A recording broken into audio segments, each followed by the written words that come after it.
चलो देखो, 2024 में पूछा गया ये न्यूमेरिकल था कि एक क्यूब को मैंने रखा है एक एक्सटर्नल इलेक्ट्रिक फील्ड में जिसकी वैल्यू है 500 आई कैप। कांस्टेंट है कि नहीं वैल्यू? कांस्टेंट वैल्यू है सर। मींस क्या हुआ इसका कि इधर की तरफ इलेक्ट्रिक फील्ड जा रहा है, एक्स एक्सिस ये है, इधर की तरफ इलेक्ट्रिक फील्ड ऐसे जा रहा होगा, इलेक्ट्रिक फील्ड है ये ऐसे लाइन से, ठीक है। यहाँ ऐसे निकल रहा होगा इलेक्ट्रिक फील्ड, ध्यान से देख लेना कोई कंफ्यूजन ना हो। ऐसे इलेक्ट्रिक फील्ड जा रहा है एक्स एक्सिस में। कल को हो सकता है जे कैप बोलेगा तो ऐसे जाएगा, के कैप बोलेगा तो बाहर की तरफ आ रहा होगा, सही।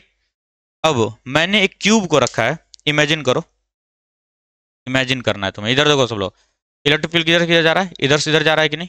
और ये मेरा क्यूब है, इसको मैंने रखा है। क्यूब के पास कितने सरफेसेस होते हैं, कितने फेसेस होंगे? टॉप, ये साइड का, ये साइड का, ये साइड का, ये साइड का, बॉटम। इलेक्ट्रिक फील्ड लाइन ऐसे जा रही है, तो बताना जरा इस सरफेस को काट के जाएगा क्या? इसको सहला करके जा रहा है, इसको भी सहला करके जा रहा है, इधर भी, नीचे से भी। बट इस सरफेस को क्या कर रहा है? क्रॉस कर रहा होगा, और इस सरफेस को भी क्रॉस कर रहा होगा। और हमें पता है फ्लक्स का मतलब क्या होता है। यहाँ पे क्या पूछा गया है? फ्लक्स पूछा गया है। फ्लक्स का मतलब होता है number of field line crossing a surface. इस सरफेस को क्रॉस नहीं कर रहा है, इसको टच करके जा रहा है।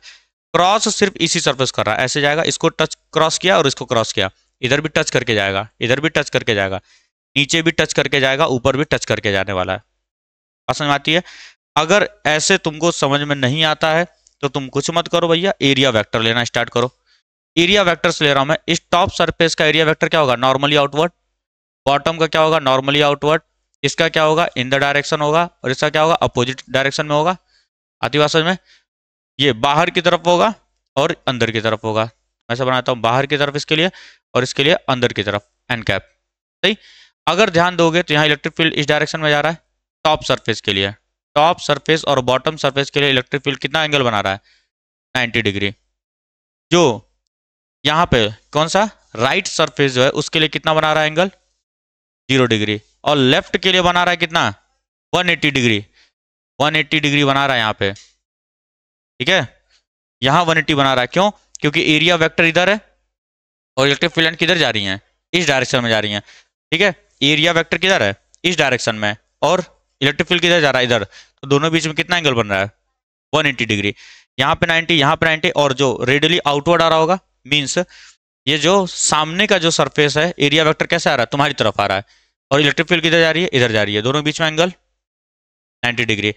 जो पीछे का फेस है, एरिया वेक्टर बाहर जा रहा होगा, इलेक्ट्रिक फील्ड इधर जा रहा है, दोनों बीच में कितना एंगल है? 90 डिग्री। तो जो फ्लक्स बनेगा वो सिर्फ किससे बनेगा? दो फेसेस से बनेगा, जो कि एक होगा लेफ्ट वाला फेस और एक होगा राइट वाला face. Top, bottom, front, back, इनसे कोई भी फ्लक्स नहीं बनने वाला हमारा। आती बात समझ में? और ये क्वेश्चन बार बार पूछा गया और एनसीईआरटी में भी ये क्वेश्चन है तुम्हारा, ठीक। तो क्या हो जाएगा यहाँ से sir? Total flux, total flux is equal to क्या लिखेंगे हम लोग? Total flux phi is equal to, चाहो तो नामकरण कर दो ABCDEFGH ताकि लिखने में आसानी रहेगी, या तुम ऐसे लिखते हो pi due to left plus pi due to right surface plus pi due to top surface plus pi due to bottom surface plus pi due to front surface plus pi due to back surface. 6 surfaces होंगे, तो 6 से मैं देख रहा हूं इन सबसे 0 हो जाएगा, क्यों? क्योंकि थीटा 90 डिग्री बना रहा है, सही। तो सिर्फ और सिर्फ क्या हो जाएगा यहाँ पे? पाई लेफ्ट और pi right. Pi left surface plus pi right surface, right surface. Since बाकी क्या, for all surfaces, for all rest surfaces, surfaces क्या लिख सकता हूं मैं? Area vector is perpendicular to E vector. Area vector is perpendicular to E vector. Formula हमको पता है सर। यहाँ पे देखो, अब फॉर्मूले क्या पढ़े थे हम लोग? E D S cos theta पढ़े थे। E D S cos theta कब लेते हैं हम लोग? जब भी मैं एक छोटा सा एलिमेंट लूंगा तब डीएस लेते हैं हम लोग। जब मैं पूरे के पूरे सरफेस को ले रहा हूं और मुझे उसका एरिया पता है, तो मैं डायरेक्टली क्या लूंगा? एस लूंगा। एरिया क्या लिया जाएगा? एस लिया जाएगा डायरेक्टली। तो क्या हो जाएगा ये? E S cos, left surface के लिए कितना है? 180 डिग्री है, प्लस राइट के लिए कितना होगा, E S cos 0 degree. Cos 180 कितना होता है, -1, ठीक है, तो माइनस ई एस हो जाएगा ये, और ये कितना होगा, प्लस ई एस, तो फ्लक्स कितना होगा, 0 बनेगा। नेट फ्लक्स कितना बनने वाला है, 0 बनने वाला है, नेट फ्लक्स 0 बनेगा। इस चीज को याद रखना है तुमको, ठीक। अच्छा, एनसीईआरटी में जरा एक क्वेश्चन है, वो देखो जरा।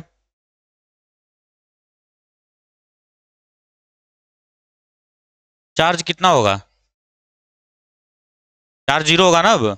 अरे यार, ये पहला पार्ट निकला हमारा। सेकंड पार्ट, चार्ज के लिए क्या करेंगे, गॉसेस लॉ लगाएंगे। हमेशा याद रखना, सुन लो, जब भी किसी भी क्वेश्चन में क्लोज्ड बॉडी दिया गया है और तुमसे चार्ज के बारे में जिक्र अगर करता है, अगर तुम्हें क्लोज्ड बॉडी दिया गया है और चार्ज के बारे में अगर वो जिक्र करता है, तो तुमको क्या लगाना है, गॉसेस लॉ ही लगाना है, क्योंकि गॉसेस लॉ ही क्या करता है, charge enclosed within a body के बारे में बताता है हमको। By Gauss's law, by Gauss's law, by Gauss's law मैं क्या लिख सकता हूं, phi is equal to Q inside by epsilon naught. यहां से क्यू इनसाइड कितना हो जाएगा, 0, ठीक। अब इसी क्वेश्चन में मैं थोड़ा सा चेंज करता हूं, ठीक है, जो 2024 में पूछा गया था। यहां पे लिखा गया है electric field is equal to 500 x i cap, 500 x i cap. अब इसका मतलब क्या हुआ, इलेक्ट्रिक फील्ड अब कांस्टेंट है या वेरिंग है, इलेक्ट्रिक फील्ड कांस्टेंट है या वेरिंग नेचर का है, इलेक्ट्रिक फील्ड कांस्टेंट है कि वेरी कर रहा है, कैसे पता वेरी कर रहा है, एक्स का फंक्शन है वो, क्योंकि एक्स का फंक्शन है। यहां मैं देखूंगा इलेक्ट्रिक फील्ड की वैल्यू कितनी होगी, इस पॉइंट पे कितना होगा, ओरिजिन पे इलेक्ट्रिक फील्ड की वैल्यू कितनी होगी, ओरिजिन पे इलेक्ट्रिक फील्ड की वैल्यू कितनी होगी। अबे एक्स पे, ओरिजिन पे एक्स कितना होता है, तो पागल हो गए होगा तो लोग, 500 इंटू 0 नहीं कर पा रहे हो, 50 नहीं बोल पा रहे हो ढंग से, कॉन्फिडेंस ही नहीं आ रहा है, धीरे धीरे बोल रहा है, 0 0 0। तुमको यही नहीं पता है कि ओरिजिन पे एक्स 0 होता है, वाई 0 होता है, जेड 0 होता है। भाई छोड़ दो, रिवीजन पे बंद कर रहे हैं, हटाओ, कोई मतलब ही नहीं। जब तुमको यही नहीं पता चल रहा है कि ओरिजिन पे 0 होगा कि नहीं होगा, उसमें तुम्हें कॉन्फिडेंस नहीं आ रहा है, बाकी सवाल तुम क्या कर पाओगे। जैसे से मैं आगे बढ़ूंगा, इस वाले फेस पर कितना होगा इलेक्ट्रिक फील्ड, इस फेस पर इलेक्ट्रिक फील्ड कितना होगा, इस फेस पर इलेक्ट्रिक फील्ड कितना होगा, -500 में 0.1 का मल्टीप्लाई करेंगे, क्योंकि x का फंक्शन है, जितना मैं आगे बढ़ूंगा x का उतना मल्टीप्लाई करता जाऊंगा मैं। लेफ्ट वाले सरफेस की अगर मैं बात करूं, लेफ्ट की अगर मैं बात करूंगा, electric field, electric field at left surface, electric field at left surface कितना हो जाएगा, 500। लेफ्ट सरफेस कितनी दूर है ओरिजिन से, 0.1, तो x की जगह क्या रखूंगा मैं, 0.1, कितना हो जाएगा ये, 50 न्यूटन पर कूलम। राइट वाले फेस की अगर बात करूं तो कितना दूर है, राइट वाला फेस कितनी दूर है, 0.2 है। क्यों, क्योंकि क्यूब का साइड कितना दिया गया है, 0.1, तो 0.1 यहां मैं चला हूं और आगे और चलूंगा मैं 0.1 मीटर, तो ओरिजिन से टोटल डिस्टेंस कितना है इसका, 0.2 है। तो E एट राइट सरफेस कितना हो जाएगा, E at right surface 500 into 0.2 कितना हो जाएगा, 10 होगा, 10 नहीं होगा, 100 होगा, 100 हो जाएगा, न्यूटन पर कूलम, न्यूटन पर कूलम। बाकी फेसेस के लिए निकालने की जरूरत ही नहीं है, 0 नहीं होगा। बाकी फेसेस के इलेक्ट्रिक फील्ड होगी, यहाँ पहुंचूंगा 0.1 से थोड़ा सा बड़ा, थोड़ा सा बड़ा, थोड़ा सा बड़ा, 0.2 से, मीन्स यहाँ पे जो ये अपर फेस है, जो ये अपर फेस है, ऐसे रखा गया था क्यूब, ये वाला फेस 0.1 मीटर दूर है, ये वाला फेस 0.2 मीटर दूर है, तो ये बीच में जितने भी पॉइंट्स मिल रहे हैं हमको 0.1 से 0.2 के बीच में है, लेकिन हमें निकालने की आवश्यकता नहीं है। क्यों, क्योंकि ऑलरेडी थीटा 90 0 डिग्री वो रहा है 90 डिग्री। अरे भाई, जब 0 हो ही रहा है वो, तो उसका इलेक्ट्रिक फील्ड निकालने की जरूरत क्या है हमको, मैं डायरेक्ट cos 90 करूंगा, क्या हो जाएगा, 0 होगा वो, तो इसीलिए मुझे इलेक्ट्रिक फील्ड निकालने की जरूरत नहीं है। हाँ, कल को एग्जामिनर ये पूछ सकता है कि इसी फेस पर इलेक्ट्रिक फील्ड को ऐसे कर दे और बोले कि बताओ सेंटर पे कितना होगा, तो 0.1 0.2, सेंटर कितना आ जाएगा 0.15, 0.15, तो वहां हम लोग निकालेंगे। लेकिन यहाँ पे इस फेस, इस फेस, इस फेस और इस फेस के लिए निकालने की कोई आवश्यकता नहीं इलेक्ट्रिक फील्ड, क्योंकि एंगल 90 डिग्री हो चुका है और एंगल का मल्टीप्लाई होगा cos 90 जीरो। जब किसी नंबर को मैं जीरो से मल्टीप्लाई कर ही रहा हूं मैं, तो क्यों फालतू में निकालना मुझे वैल्यू? जब वो जीरो ही होगा तो निकालने क्या हो सकता है, टाइम वेस्ट होगा। तो मुझे सिर्फ इस सरफेस और इस सरफेस को निकालना है। अब इलेक्ट्रिक प्लस कितना बनेगा? अब इलेक्ट्रिक प्लस सेम यही फॉर्मूला यूज किया जाएगा, सेम इसी तरीके से लिख करके आऊंगा, और इसके लिए मैं यहाँ पे लिख रहा हूँ। तो अब क्या हो जाएगा, इलेक्ट्रिक फील्ड हमारा phi is equal to minus E left into S plus E right into S. यहाँ पे ये दोनों वैल्यू बराबर नहीं है, इसीलिए कैंसिल नहीं होगा। यहाँ पर कांस्टेंट इलेक्ट्रिक फील्ड होने की वजह से ये दोनों के दोनों जीरो हो गए थे। कांस्टेंट इलेक्ट्रिक फील्ड था, देखो यहाँ समझो, जितना इलेक्ट्रिक फ्लक्स अंदर गया उतना बाहर भी तो निकल गया। जितने फील्ड लाइंस इनकमिंग थी उतने ही फील्ड आउट गोइंग है, तो नेट फ्लक्स कितना होगा, जीरो ही होने वाला है। अब यहाँ पर देखो क्या होने वाला है, लेफ्ट में कितना है -50, जिस सरफेस से क्रॉस कर रहा है उसका एरिया कितना होगा, जिस सरफेस से क्रॉस कर रहा है उसका एरिया। क्यूब का सरफेस किस शेप का होता है, स्क्वायर शेप का होता है। स्क्वायर का एरिया क्या होता है, ए स्क्वायर, 0.1 का स्क्वायर, तो 0.1 का स्क्वायर प्लस राइट वाले फेस पे इलेक्ट्रिक फील्ड की वैल्यू कितनी निकाली गई है, 100, 0.1 का स्क्वायर। सॉल्व करने आता होगा, घर बैठ करके सॉल्व कर लेना। लो अब इसको 50 इंटू 0.1 का स्क्वायर मल्टीप्लाई करना, फ्लक्स निकल करके आएगा, उसके बाद से इसी को क्या करेंगे हम, Q inside by epsilon not के बराबर दिखाएंगे और आंसर हमारा निकल करके आ जाएगा।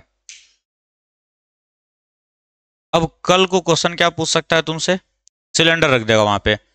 अब एक सिलेंडर रख दिया, अगेन अगर इलेक्ट्रिक फील्ड कांस्टेंट है सर, मान लेते हैं वही 500 आई कैप, अगर इलेक्ट्रिक फील्ड कांस्टेंट है तो नेट फ्लक्स कितना होगा, जीरो होगा, क्योंकि जितना इनकमिंग होगा उतना ही तो आउटगोइंग भी है इलेक्ट्रिक फील्ड लाइंस, तो वहां तुम्हें टेंशन की जरूरत ही नहीं है।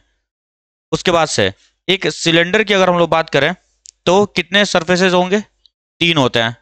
जब डिस्कशन किया जा रहा था बताया था, फील्ड लाइंस इधर से जा रही हैं, इस सरफेस में एंट्री लेगा, इस सरफेस पे एंट्री लेगा और अंदर अंदर जा रहा होगा, ऊपर के सरफेस को टच करके जा रहा है कि नहीं जा रहा है, टच करके जा रहा है ये, और इसका एरिया वेक्टर क्या बनेगा, रेडियली आउटवर्ड। तो हमेशा इलेक्ट्रिक फील्ड क्या रहने वाला है, 90 डिग्री पे। इसके लिए देखो अब ध्यान से, सबसे पहले तुमको क्या बनाना है, एरिया वेक्टर बनाना है इस सरफेस का, क्योंकि ये 3D बॉडी है, क्लोज्ड बॉडी है, इसका एरिया वेक्टर किधर होगा, इधर होगा एन कैप। इसका एरिया वेक्टर किधर होगा, रेडियली आउटवर्ड एन कैप। और इसका एरिया वेक्टर क्या होगा, कोई भी एक एलिमेंट ले लेता हूं मैं, एरिया वेक्टर क्या होगा, radially outward n cap. Electric field कैसे जा रहा है, इस डायरेक्शन में जा रहा है इलेक्ट्रिक फील्ड, इलेक्ट्रिक फील्ड इस डायरेक्शन में, यहां पर इलेक्ट्रिक फील्ड सेम डायरेक्शन में, और यहां पर इलेक्ट्रिक फील्ड इस डायरेक्शन में, क्योंकि इलेक्ट्रिक फील्ड किधर है, आई कैप, इधर की तरफ जा रहा है। तो अगर मैं इसको 1 बोलता हूं, इसको 2 बोलता हूं और इसको 3 बोलता हूं, तो 3 से इलेक्ट्रिक फ्लक्स कितना होने वाला है, φ1 प्लस φ2 प्लस φ3। सर ये तो जीरो होगा, क्यों, क्योंकि थीटा कितना बना रहा है, 90 डिग्री।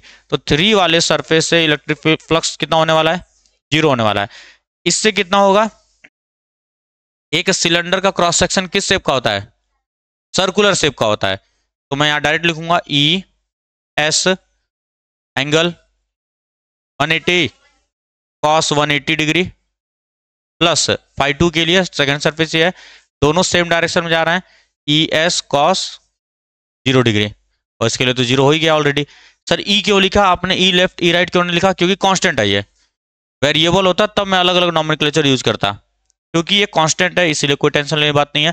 cos 180 होता है माइनस, और ये हो जाएगा प्लस, अगेन कितना आएगा ये जीरो। लेकिन यही मैं क्वेश्चन को बदल दूं एक्स आई कैप, और फिर से मैं बोल देता हूं 0.1 मीटर दूरी पर है ये, और इसका लेंथ मैं बोल देता हूं 0.2 मीटर्स, 0.2 मीटर का सिलेंडर है, 0.2 मीटर का सिलेंडर है। तो अब इलेक्ट्रिक फील्ड यहां पे कितना होगा, एंड सेकंड फर्स्ट वाले पे इलेक्ट्रिक फील्ड कितना होगा, ओरिजिन से कितनी दूर है 0.1, तो x की जगह पे क्या पुट करेंगे 0.1, कितना हो जाएगा 50 न्यूटन पर कूलम। सेकंड वाले फेस के लिए कितना दूर है, हमेशा डिस्टेंस को ओरिजिन से ही मेजर किया जाता है, याद रखना, एक्स हमेशा ओरिजिन से मेजर होगा। यहां से इस सरफेस की दूरी कितनी है? 0.3 कर लेंगे इसको, 150 न्यूटन पर कूलम। उसका से वैल्यूज के यहाँ सब्स्टिट्यूट करोगे, एरिया क्योंकि कांस्टेंट ही है, यूनिफॉर्म सिलेंडर है तो एरिया कांस्टेंट रहेगा, मल्टीप्लाई करोगे आंसर निकल करके आ जाने वाला है। ठीक, अब एक एनसीईआरटी में भी दिया गया था -500 अल्फा एक्स आई कैप करके दिया गया है। ठीक, सेम इसी तरह का क्वेश्चन हो गया। वो अल्फा एक कांस्टेंट है, कांस्टेंट की वैल्यू दी गई है क्वेश्चन के अंदर, तो घर जाकर के उस क्वेश्चन को लगाएंगे। अब देखो ये क्वेश्चन दिया गया है, टोटल इलेक्ट्रिक फ्लक्स पूछा गया है हमसे। ये कोई भी एक सरफेस है हमारे पास जिसके अंदर चार्जेस रखे गए हैं +2 क्यूलम, +2 क्यू और -q। ठीक है, और इसको रखा गया पानी के अंदर। तो पानी का डाइलेक्ट्रिक कांस्टेंट जो होता है वो K = 80। इसको याद रखना, डाइलेक्ट्रिक कांस्टेंट जो है मतलब रिलेटिव इलेक्ट्रिकल परमिटिविटी जो है वो 80 होता है। हमको बोला जा रहा है इलेक्ट्रिक फ्लक्स बताओ, तो गॉसेस लॉ के हिसाब से इलेक्ट्रिक फ्लक्स क्या होता है? Q inside by epsilon not. सही है, लेकिन ये किसके लिए होता है? एयर में जब होगा। ठीक, अगर मैं मीडियम जो भी लेता हूं, मीडियम मेरा क्या है यहाँ पे? वाटर है कि नहीं है? तो हमारा फ्लक्स क्या बनेगा?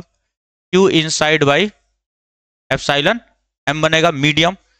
एप्सिलॉन मीडियम होगा, ये एयर के लिए फॉर्मूला होता है, जो मीडियम उसका एप्सिलॉन रखते हैं हम लोग, परमिटिविटी उसी का रखेंगे हम लोग। और हमको पता है परमिटिविटी क्या होता है? K इंटू एप्सिलॉन नॉट होता है, या epsilon R into epsilon not, K कोई एप्सिलॉन R भी बोला जाता है। एप्सिलॉन नॉट कितना है? ये 80 है, तो 80 एप्सिलॉन नॉट हो जाएगा। इनसाइड चार्ज कितना है? 2q प्लस प्लस में है तो 4q -1 3q, इनसाइड 3q है, अपॉन में 80 एप्सिलॉन नॉट। जब इसको डिवाइड करोगे तुम तो आएगा ये 26.67 एप्सिलॉन नॉट, जिसको 27 राउंड ऑफ करके लिखा गया है। Q/27 epsilon not, Q/27 epsilon not है ना एक ऑप्शन। कौन सा ऑप्शन है? बी ऑप्शन है। क्वेश्चन नंबर 13, क्वेश्चन नंबर 13 है Q/27 एप्सिलॉन नॉट। बढ़िया बढ़िया क्वेश्चन है इसके अंदर। ठीक है, पूरा लगा लिए तो आराम से